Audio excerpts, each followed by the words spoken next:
Një ngjarje e rëndë kriminale e mbajtur e fshet për më shumë se një muaj është zbardhur nga policia në fshatin Fush Mamuras të Kurbinit. Në pranga ka përfunduar një 57 vjeçare e cila dyshohet se ka vrarë nënën e saj, 85 vjeçare me thik. Ndërsa rasti ishte raportuar fillimisht si vdekje natyrale.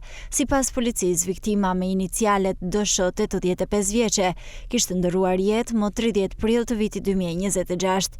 Vdekja e saj nuk ishte raportuar në organet ligjzbatuese, pasi ishte cilësuar si natyrale.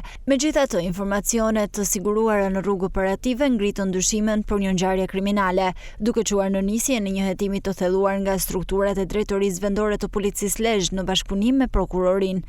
Nga hetimet ka rezultuar se e moshuara ka humbur jetën si pasojë e një goditjeje me mjet preros, ndërsa autorja e dyshuar është vajza e saj, Violeta Shpani, 57 vjeçe, e cila jetonte në të njëjtën banesë me viktimën.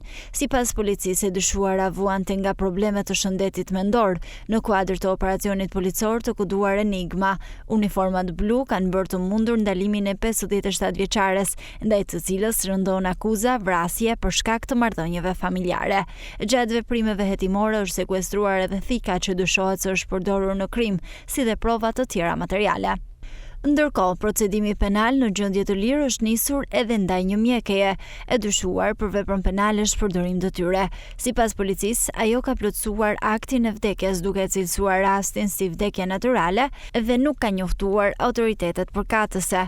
Hetimet vijojnë për dokumentimin e plotë të ngjarjes dhe për të verifikuar nëse persona të tjerë mund të kenë pasur dieni apo përfshirje në fshehjen e krimit.